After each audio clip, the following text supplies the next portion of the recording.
May see and come to order. Department 106 is now in session. The Honorable Larry Paul Fiddler, Judge presiding. The parties are present, the jurors and alternates are present. Whoever is going to begin, you may begin. All right.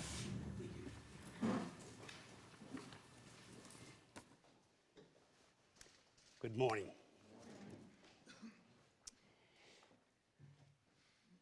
I want to begin on behalf of Mr. Rubin, Mr. Gargiulo, and myself to personally thank each and every one of you for your willingness to participate as jurors in the trial of Michael Gargiulo. You know, don't think for a moment, we started jury selection, I believe it was in March. Don't think for a moment we are not aware of the inconveniences and the sacrifices that each and every one of you made during the course of this trial. And for that, I sincerely thank you. As I said, we started in March, and I think it's only appropriate of me on behalf of the defense to thank Judge Fiddler and his fine staff, Beth Quintana, our court reporter, Wendy Warner, our judicial assistant, and certainly Deputy Maldonado.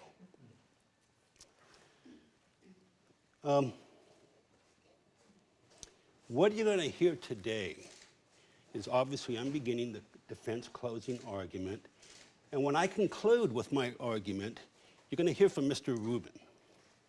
And why are you going to hear from both of us? Well, what I'm going to do is I'm going to discuss the facts of this case and apply the law to the facts as I believe came as a result of this trial. Mr. Rubin's going to do the same, but somewhat differently. He's going to be dealing with the mental aspects of the case, the mental state of the defendant or the accused, because you're going to learn what's going to happen today is when we're done arguing, you're going to hear from Mr. Aikman, and he's going to give the rebuttal argument. The rebuttal argument, the reason he gets the last word, because the prosecution, the government, has the burden of proof. And at the conclusion of Mr. Aikman's argument, then you're going to hear from Judge Fiddler, and he's going to instruct you on the law. Keep in mind, as I told you in the beginning of my opening statement, you, ladies and gentlemen, are the judges of fact. Larry Fiddler is the judge. He's the judge of the law. He's going to give you the law. When we began in March, we were all introduced to you. You filled out that lengthy questionnaire, and then we had the opportunity to speak with you and ask you questions. And I want to assure you that it was based upon the answers that you gave us. I took you at your word. That is why you are asked to serve on this jury, because you promised us that you would follow the law in this case.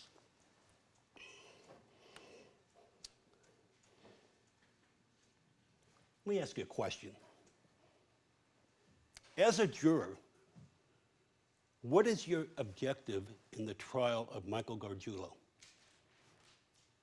Think about it to yourself. What is your objective in this trial? Your objective, ladies and gentlemen, is to determine whether or not the state has proven guilt beyond a reasonable doubt and to an abiding certainty as to each charge that is before you.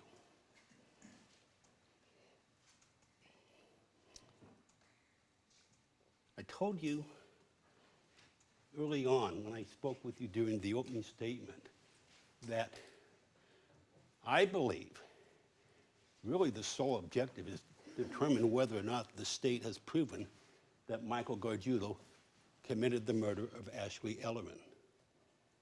Whether or not the state has proven beyond a reasonable doubt that Michael Gargiulo murdered Maria Bruno. Whether or not Michael Gargiulo attempted to murder Michelle Murphy. And so the issue of identity, the person that did these crimes that are charged, is based upon the evidence, as I mentioned.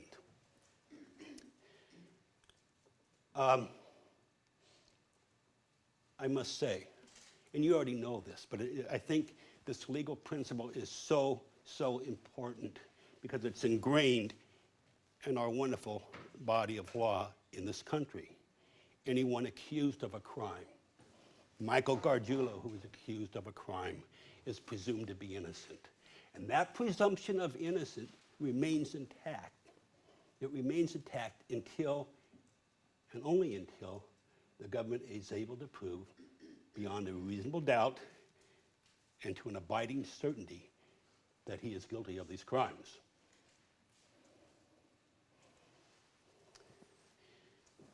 So, what does proof beyond a reasonable doubt mean? You know, I've been doing this for almost 39 years, and it's a word that we hear all the time, proof beyond a reasonable doubt, but what does it mean? I suppose the best way I think, try to convey it to you is the fact that you are willing to accept the fact and rely upon its truth without hesitation. In other words, if at the conclusion of this trial you ask yourself, can I say beyond any hesitation that Michael Gargiulo committed this crime? You know, we start trials, we hear trials every day in this courthouse. And I can assure you that every case that goes to trial, there's suspicion of guilt, but that's not the level, that is not the burden of proof in a criminal case, and indeed not here today.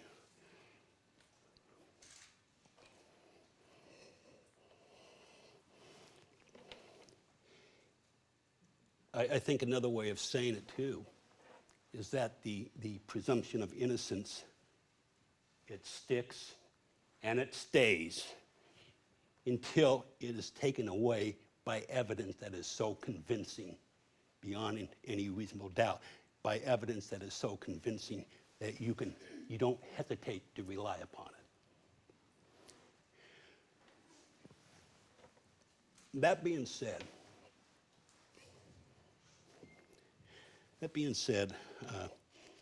I want to discuss with you what I intend to, I hope,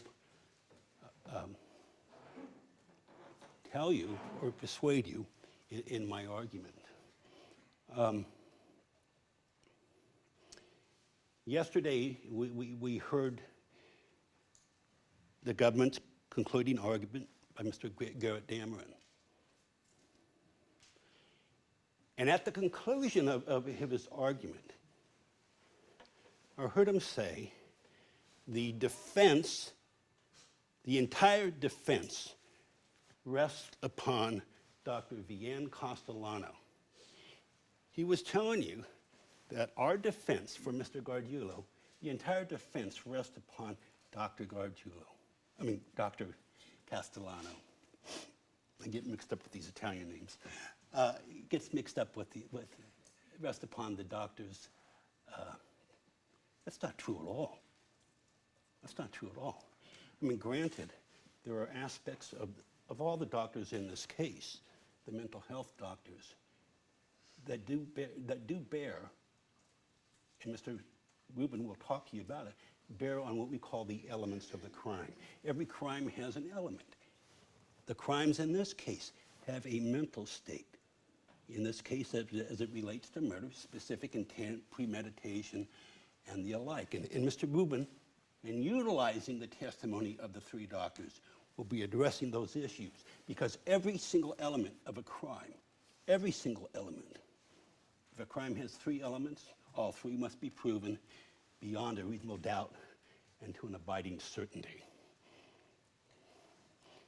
As I mentioned to you, I'm going to be talking about the facts of this case. And I didn't hear a lot of facts spoken about yesterday as it relates to the murder of Ashley Ellerman, as it relates to the murder of Maria Bruno, as it relates to the attempted murder of Michelle Murphy. I'm going to share with you the facts that I have in mind then ask you to decide whether or not the prosecution has met its burden. Look, you know, you've sat here for 5 months, approximately. And, you know, I'm not going to tell you what to do. You are the judges. And the only thing I'm trying to do is share with you, if I may, my thoughts. And you can say, Dan, I disagree, to hell with it, and go your merry way. But honestly, I want to share with you, please, what I think. And together, let's go through these facts and to see if the government has met its burden of proving identity. Okay?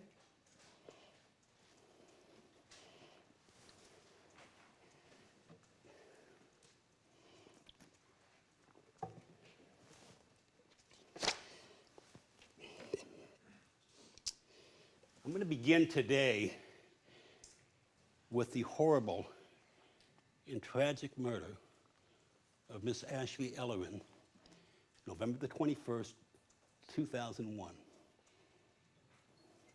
A very sad and tragic death.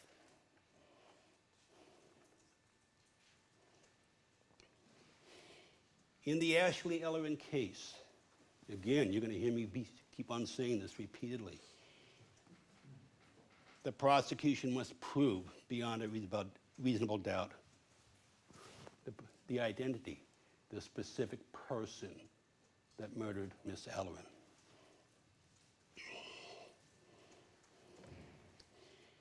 And as we broach that issue, we had to go back and think about the evidence, the testimony that was adduced in this trial. There's not one single witness called by the prosecution that saw Michael Gargiulo go into the house on the evening of November 21st or leave the house on the evening of November 21st. And better yet, there's not one single witness to have seen him in the area of November the 21st, the evening hours of 8:30 or thereon, or even prior to 8:30 on November the 21st. Okay, so what we have up to this point, ladies and gentlemen, is that there are no eyewitnesses. Let's look to the forensic evidence. Let's look to see what physical evidence that connects Michael Gargiulo with the Ashley Ellerin murder. Make sense? Is there physical evidence connecting Mr. Gargiulo to the murder? And the answer is none. There is none. And the way we learned that, in part,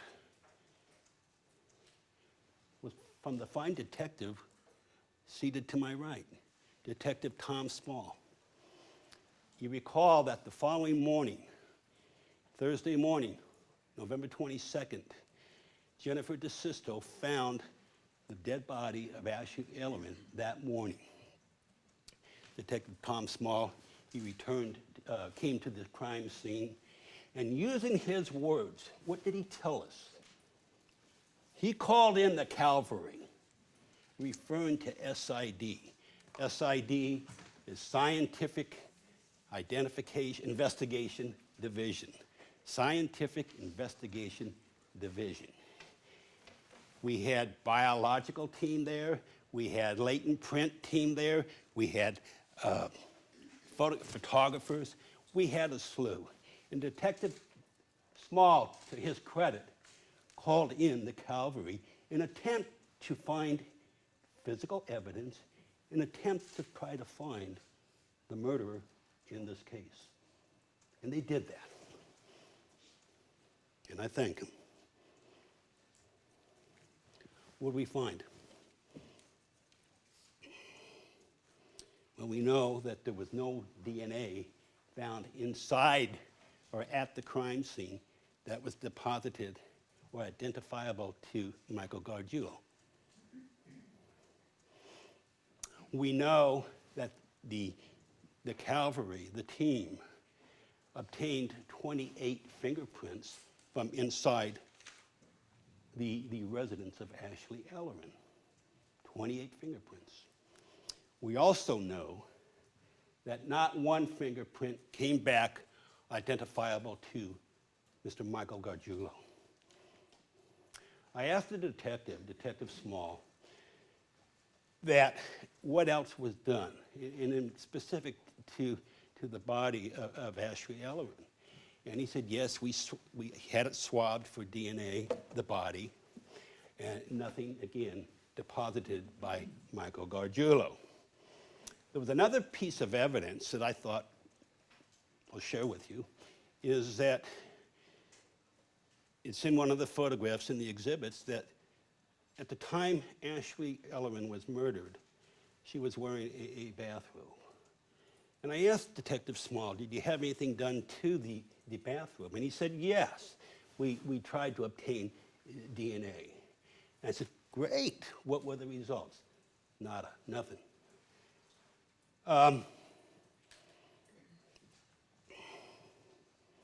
What else was done? I mean, they did the doors, they did the whole thing. I even asked the detective, well, you had your trace evidence.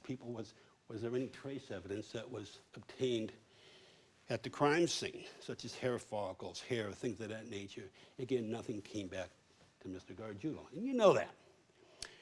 However, there was one, I think, important piece of evidence that was obtained at the crime scene, and we found, the crime team found some bloody shoe prints. Bloody shoe prints. There was a bloody shoe print on the wooden landing where Miss Ellerman was, and there's blood all over, as you know. There was a bloodied shoe print on the Berber carpeting, and that's all in the exhibits. And I think it was, you folks, you'll see it when you take those books into the jury room. You'll see that the bloodied shoe print appears to have been made by a tennis shoe of some sort because of the pattern. That's the distinctive pattern. You know, we heard a hell of a lot of evidence regarding the booty or the booties in this case. We know at the time of 2001, Mr. Gargiulo worked as an air conditioning furnace man and wore booties. We learned that from Gus Bone, who was his partner and he worked with. Remember him? And so the point being, we have this horrible, horrific crime. We have bloodied shoe prints from a tennis shoe, but certainly there are no booty prints. Or nothing resembling a booty, for that matter.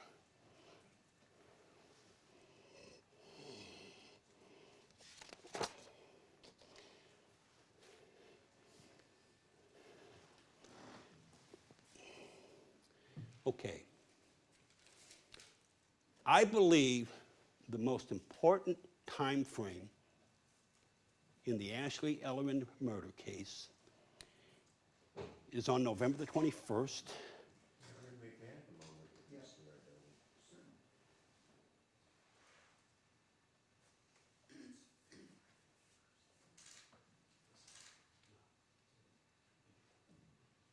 I misspoke. Sorry, February the 21st. I said November, didn't I? Yeah, I'm sorry. Thank you, Mr. Rubin.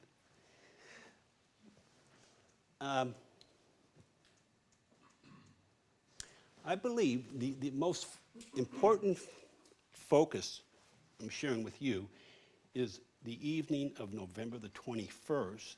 I said it again, February the 21st. February the 21st of 2001. And I believe there are three critical witnesses to assist us in determining whether or not the government has proven that Michael Gargiulo committed this crime. And you want to know who those witnesses are? Who do you think? I'll tell you. Ashton Kutcher, Todd Jackson, and Mark Durbin. And you're going to see why shortly as I go through this with you. Ashton Kutcher is a celebrity star in the entertainment industry.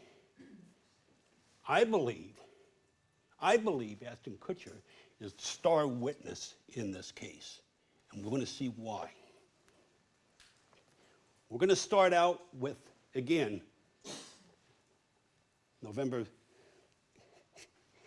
February the 21st. I'm sorry. You know what I'm talking about, right? We're gonna start out Valentine's Day, February 14th. Think of it that way. We're going to start out with Ashton Kutcher, where on the 21st of February, he called Ashley Ellerin at about 3 or 4 o'clock that afternoon. They talked, and keep in mind, to give you a little history while I think about it, Mr. Kutcher had been to her house at a party prior to the 21st of November.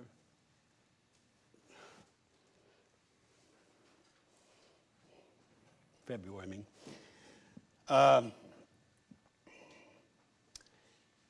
And he told us, I think, that Ashley showed an interest in him because prior to February the 14th, Valentine's Day, there was talk about maybe getting together for Valentine's Day. You remember that? I don't believe that came to any fruition because Mr. Kutcher didn't say anything. But the point being, Mr. Kutcher had just broken up with his girlfriend. Ashley had shown an interest in him. Understandable, a pretty young lady, a handsome movie star. I get the connection, don't you? And Mr. Kutcher called her up on the 21st, about 3 or 4 o'clock, and said, let's get together. And so the plan was, we're going to get together, we're going to go have dinner and drinks afterwards. Remember that? So, from what we know, according to Mr. Kutcher, that was the plan. And you know what I think of it?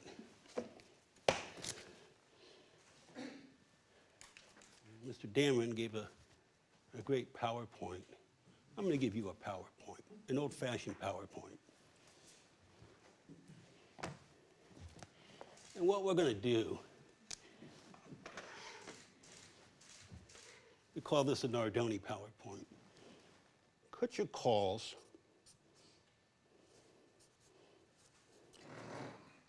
(3 to 4) dinner.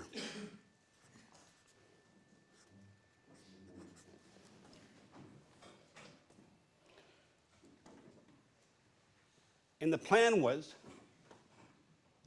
I'm going to pick you up at your house at 8 o'clock that evening. Remember that? I'll pick you up at 8 o'clock. Mr. Kutcher later on calls Ashley Ellerin, telling her that I'm running late and I'll pick you up shortly. So, remember what time Ashton Kutcher stated he called Ashley Ellerin? Do you remember?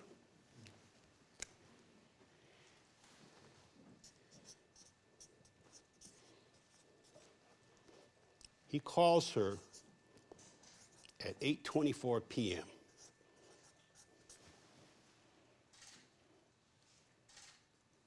And what happened? He spoke to Ashley Ellerin. And what happened during that conversation? Miss Ellerin stated to Mr. Kutcher, I just got out of the shower.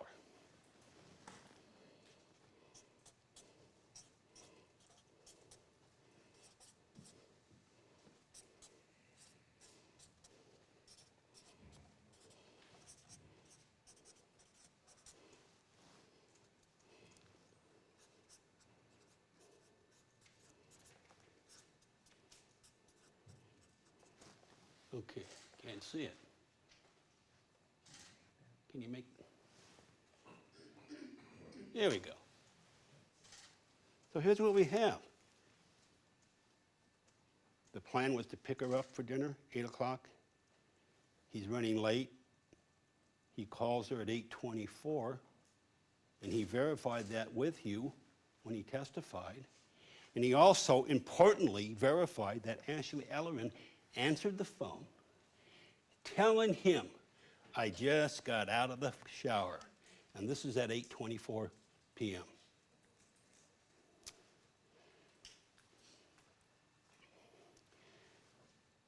The next critical witness, very important, comes from Todd Jackson. Remember, Todd Jackson lived down the street at the Villa Bonita Apartments. And you see, you recall, we went on that field trip, or that trip we all went on, and I think that was very helpful. What we have, the Villa Bonita Apartments, I believe, was on the south side of the dog park. And then we have the dog park. Then north of that, directly across the street from the dog park, was Miss Ellerman's house. Remember all that? So we got down the street, short distance. And Mr. Jackson says he got home to the Villa Apartments. He got home about 8:05, 8:10, he described. Tried to talk to his wife, or his then girlfriend, now wife, but she was on the phone. And so he decided to go get his dog, the boxer, Gretel was the name of the dog, get his dog and take Gretel to the dog park. Rather than taking the elevator, because it's old, rickety, he described it, he walks Gretel down the stairway, then up the street to the dog park, and then in front of Ashley Ellerman's house, he proceeds to enter, or tries to enter the park. So, the next important timeline, I believe,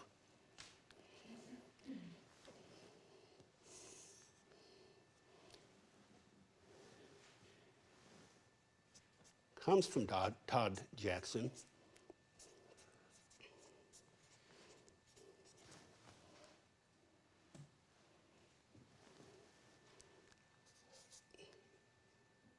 At 8:25, 8:30.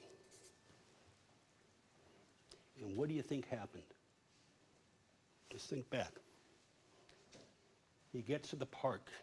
Before he opens the gate, before he's able to enter, he hears two screams from a woman. I asked him, Mr. Jackson, where was the scream coming from? From the yellow house. Who lives in the yellow house? Ashley Ellerman.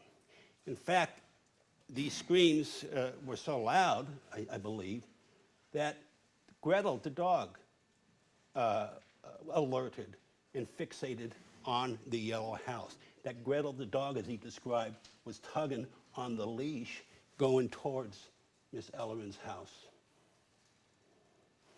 He not only heard one scream, but he heard two screams.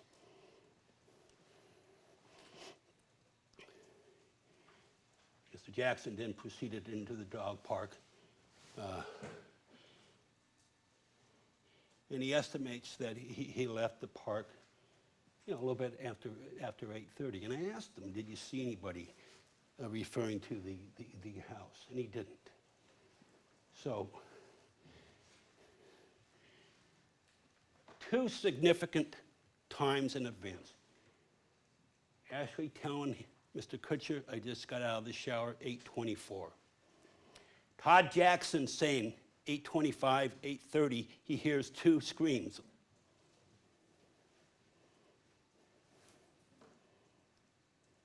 Who do you think the next important witness is? Mark Durbin. And I'll tell you why.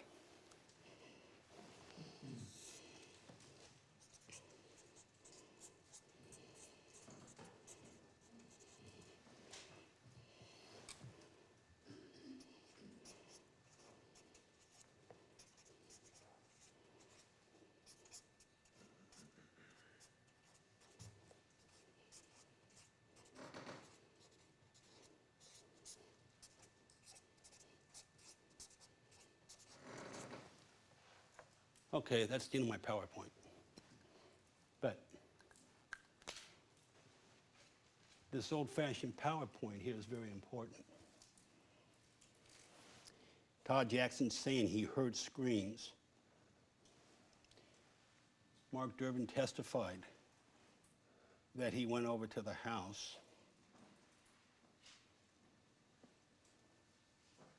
and while he was there, Ashley Ellerman was taking a shower. While he was there in the landing area or bathroom area of the house, after she got out of the shower, she got on the phone and she was talking to someone. Who do you think she was talking to? Mr. Kutcher.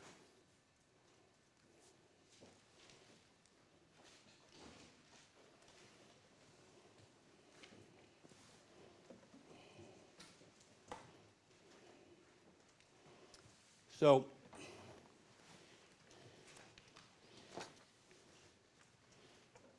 we also learned, here's the puzzling part. The puzzling part that I want to share with you is the fact that Ashley's getting ready to be picked up at 8 o'clock by Mr. Kutcher.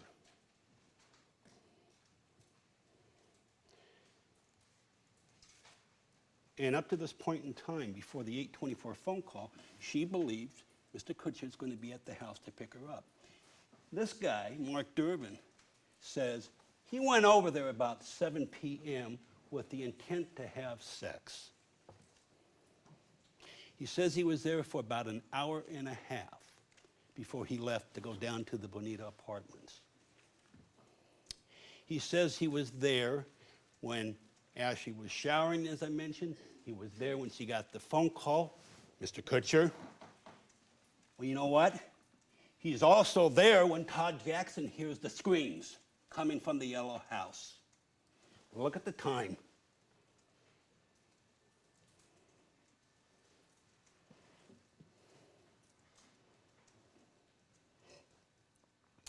So we have this beautiful young lady, a handsome man, Mr. Kutcher. She's getting ready for her date. Do I want to be with Mark Durbin, or do I want to be with Ashton Kutcher? What do you think, ladies, gentlemen?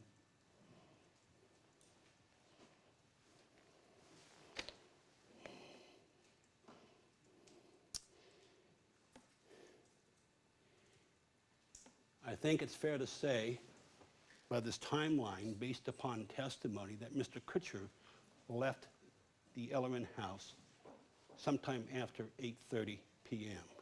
And what did Mr. Kutcher do? What did he do? I'm sorry, what did Mr.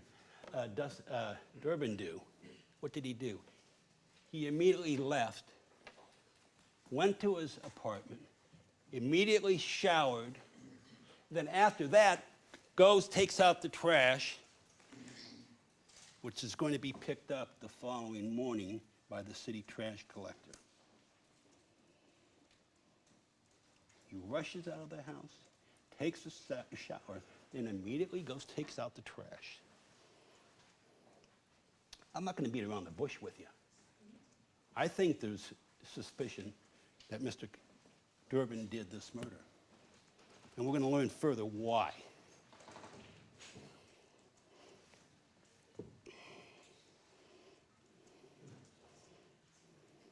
You know, he said he had intercourse with Miss Kutcher. Did they present any evidence to that effect, scientifically? Be it DNA belonging to Kutcher?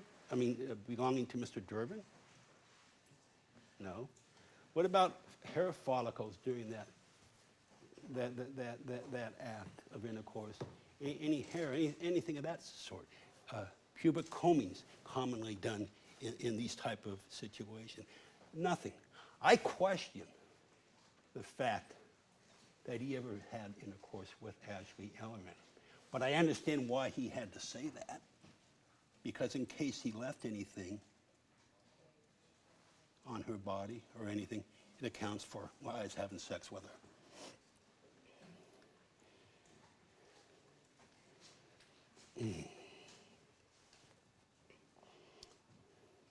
I asked Detective Tom Small, I'll be honest with you, I'd like to know what went into that trash that was being picked up the next morning. Don't you? Unfortunately, the trash had already been picked up. However, we have another piece of evidence that I think is rather telling, and that is this. The following morning, February the 22nd, Thursday, Detective Small's partner, Detective Perry, it's P-A-R-R-Y, I believe is the spelling, he goes to the area. They're working frantically, and the Detective Small's giving out orders, telling people what to do, in attempting to get as much information to find out who did this horrific crime. And during that process, Detective Perry meets up with Mark Durbin. And what did Detective Perry find on Mark Durbin? You know? I do. On his right forearm, there was a scratch, a fresh scratch, a fresh injury. I wish we had a photograph of that, but we do have testimony of that.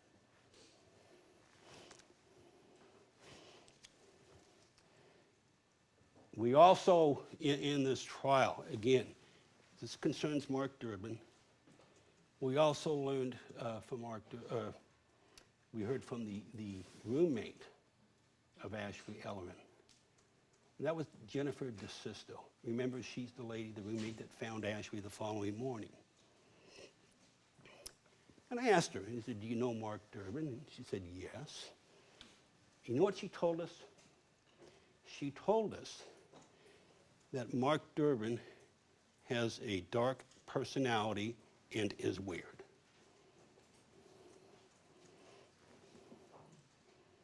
We also know from investigation that there was no points of entry, no break-ins into the house that was observed.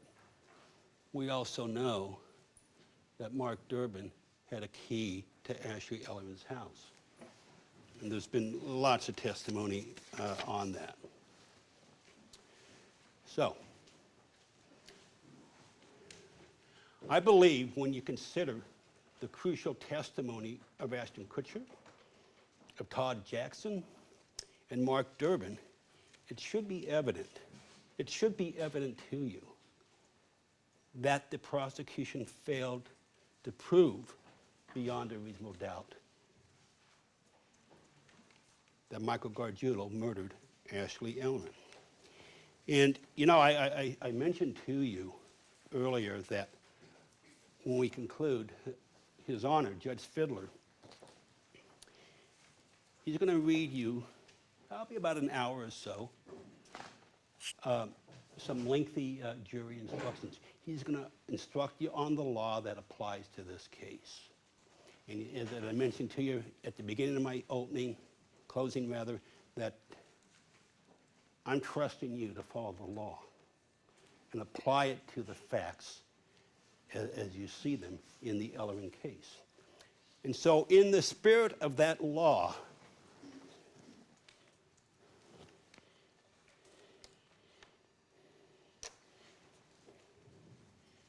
you're going to give this special instruction, number 2. Let's read it together.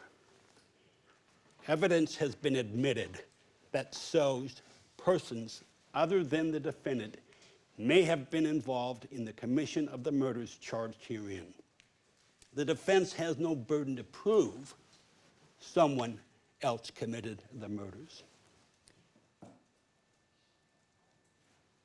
If the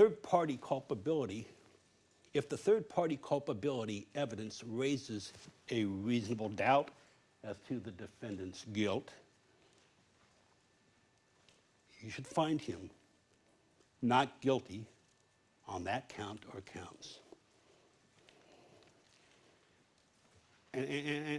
So there's no confusion.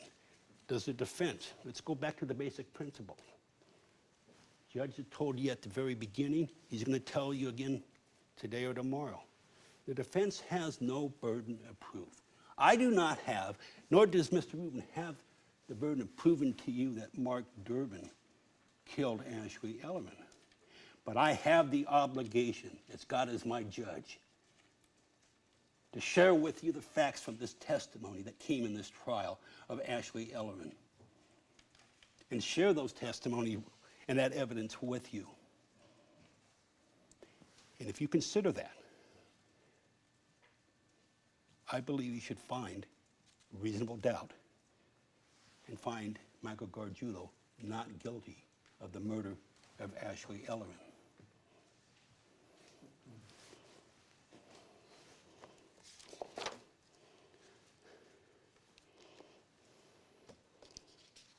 Oh, but Mr. Nardoni,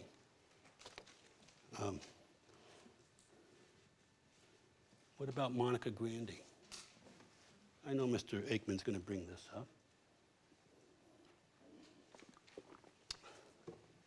I'll briefly talk with you about Monica Grandy. Monica Grandy was possibly one of the last witnesses called by the prosecution relating to the Ellerman case. She was brought out here to testify from the state of Florida, I believe. However, going back to 2001, Monica Grandy lived in Hollywood, and as she testified, Ashley Ellerman and she were the closest of friends. Monica Grandy told us that she and Ashley spoke every day, that Monica was over to the house frequently. In fact, they were so close friends, and to the credit of Miss Ellerman, that Ashley threw a birthday party for Monica sometime, I believe it was in mid-January of 2001. So the point being, they were close friends. We know that on February the 21st, 2001, sadly, Ashley Ellerman is murdered. We know that on February the 28th, 1 week following the murder of Ashley Ellerman, that Detective Small had an in-depth interview, conversation with Monica Grandy. And why? Again, we have no suspects. We're trying to solve, he's trying to solve Ashley Ellerman's murder. And a week after the murder, when she was being interviewed, we learned from Detective Small that Monica Grandy never mentioned Michael, the air conditioner, or the furnace man, never mentioned Michael Gargiulo a week after. You know, and we heard these witnesses marching in, he's a creep and he's a stalker and all this stuff. That being the case, if your best friend was murdered and you're grieving over it, you're upset over it, and the detective is talking to you about trying to solve the case, we're looking for suspects, Michael's name would have come up. But we know it didn't come up with Monica Grandy. And that was a week after the murder. Several years later, December the 6th, 2010 to be exact, Detective Small, who's working hard on this case, goes to Florida to see Monica Grandy. And again, keep in mind, December 6, 2010, he's in Florida. He's interviewing Monica. Michael Gargiulo is already in custody. He had been arrested June the 6th of 2008. So Michael's been in jail for a couple of years at this point. The detective working on this case interviews Monica Grandy in 2010.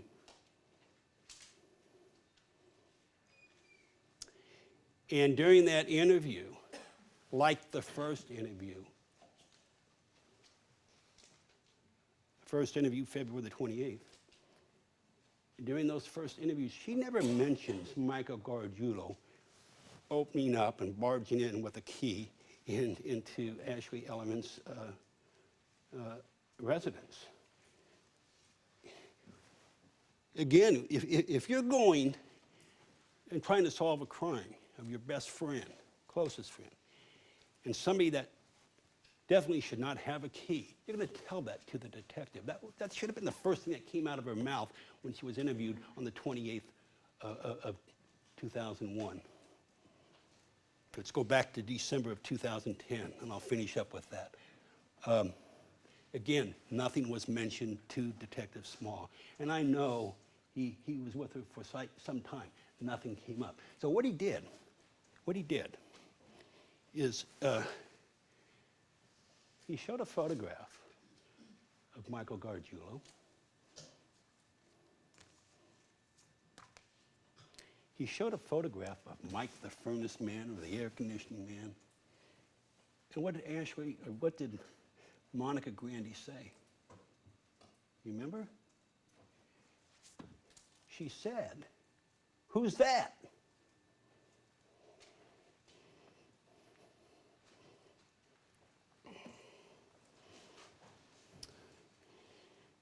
Then Detective Small, he says to her in response, "Well, that's Mike. Mike, the air conditioning guy." Or, I'm sorry, he said, "That's Mike." What did she say? "Who's Mike? Who's Mike?"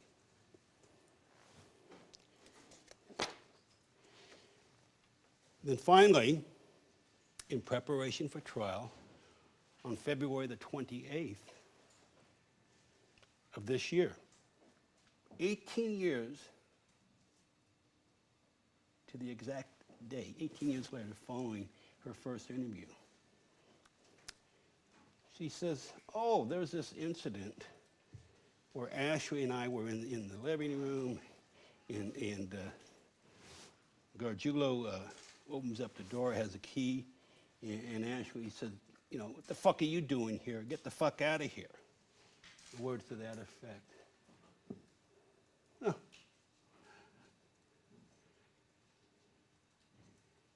I just find that awfully curious that this epiphany transcends 18 years later. I find it curious. And in response to Mr. Rubin regarding this, my memory gets better through time. Does yours?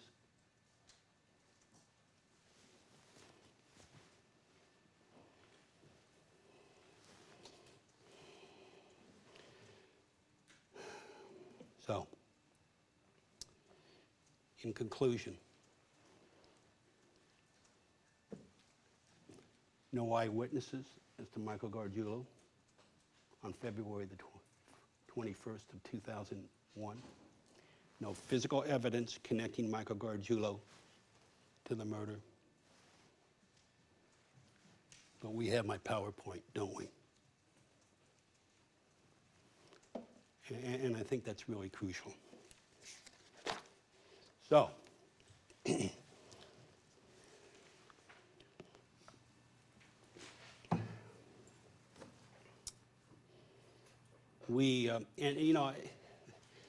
I have no intentions on regurgitating what every witness said and go through every witness, but what I am attempting to do in this closing is to what I believe, and you can agree or disagree, but I believe that are significant witnesses and testimony of those people that you should consider in determining whether or not the government proves its case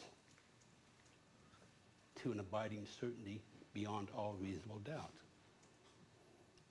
Whether you can say to yourself that I have an abiding certainty, without hesitation, that Michael did this crime. So here's what they did. You probably wondered to yourself, well, we heard evidence regarding Tricia Piccaccio, Glenview, Illinois, the murder of Tricia Piccaccio on August the 14th of 1993. He's not charged in this trial for the Piccaccio murder, so why is it coming in? Well, the people, the prosecution, what they have done is bring in the Piccaccio circumstances for the limited purpose of proving identity and intent on the Bruno murder and the Elwin murder. That's it. And like all these cases, all these homicides, they are indeed tragic. We learned from the Tricia Piccaccio case that this young girl, young lady, 18 years old, just graduated from high school. In a matter of a few days, I think 2 days away from going off to Purdue to hopefully become an engineer. It's a very tragic, as all these cases are. And the thing is, we're all human. God, we see this stuff, and my heart goes out to Mr. Elliman and his wife, the Piccaccio family. And it can get emotional. And that's one of the reasons why I asked you to be jurors on this case, is to set aside your emotions and make your decision on the facts, on the testimony, on the evidence. And I implore you to please abide by that. Well, I'm getting tired. You want to take a break? Well, you folks want a break? We'll take a recess. Ladies and Thanks. gentlemen, keep in mind the admonition. We'll take about a 15-minute recess. Thank you.